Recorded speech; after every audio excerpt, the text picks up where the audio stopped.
All right, everybody, I'm Logan Alec, I'm a CPA, and welcome to another edition of Another Week Gone By without any real stimulus progress. But hey, at least it's Friday. I have a new poll in the channel about Donald Trump that I will tell you about closer to the end of this video. All right, good news and bad news.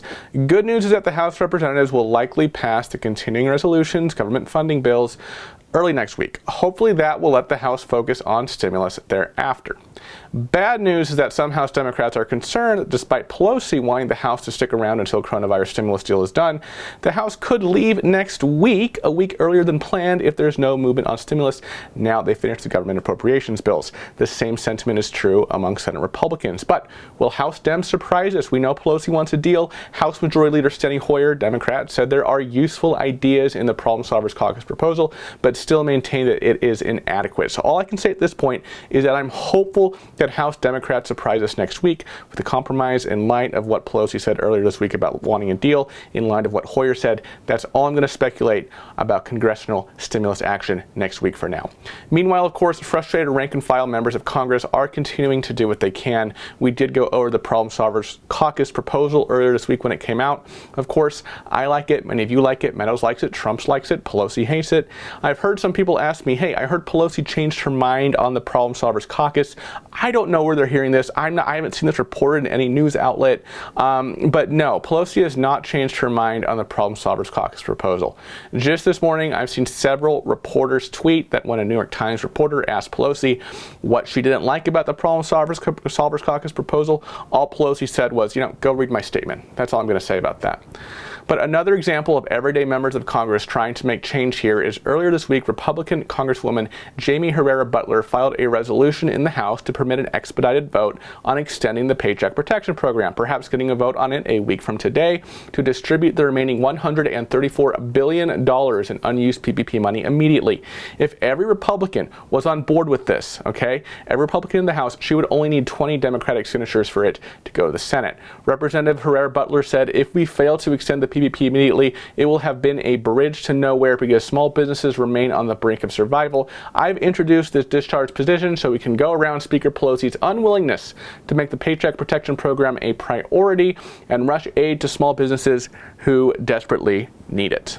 Now, I know what you're thinking. Well, okay, if she can do this for PPP for small businesses tapping into unused PPP money, could we force a vote on stimulus checks as well with maybe the $300 billion in Main Street Lending Program money or what have you that Trump mentioned the other day?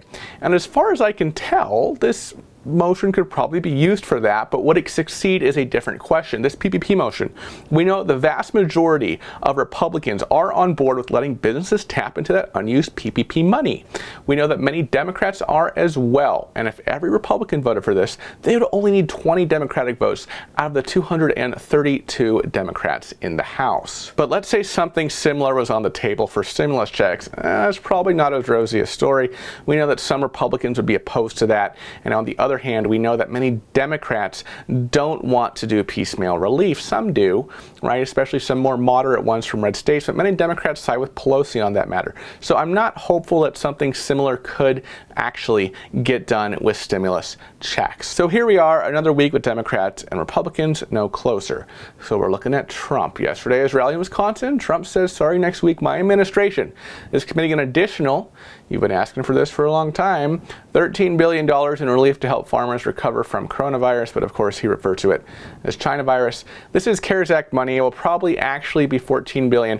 Point is, Trump is seeing these handouts as a political move, as something he can rally people around at his rally. So I know that he must be extremely tempted, salivating almost about the prospect of being able to go around to his rallies and tell people that Nancy Pelosi and the Democrats held up your checks, Chuck Schumer held up your checks, Democrats held him up, but that he got the job done and sent you the money, he showed you the money. You know Trump fantasizes about that.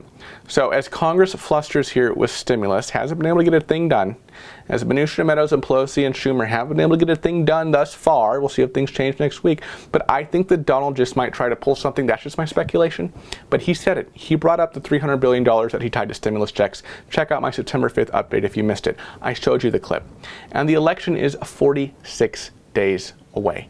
Okay, and this brings me to my new poll on the channel where I ask you, if Congress doesn't pass a second round of stimulus checks before the election, do you think that Trump will attempt to do so himself without congressional approval? Please let me know what you think. I'm not asking you if you think it's constitutional, if he has the authority to do that. I'm simply asking if you think he will attempt to do that. So let me know in the poll what you think about that. All right, quickly, unemployment. I'm seeing reports of lump sum $2,400 payments in West Virginia.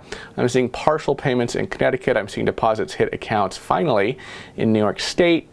See in South Carolina hopefully this Sunday, the 20th. Vermont, supposedly paper checks have been mailed out to some folks, should be received shortly. All right, everybody, that is my stimulus update for today. Thank you so very much for watching. Please be sure to vote in that poll, and I will see you in the next video. Bye-bye.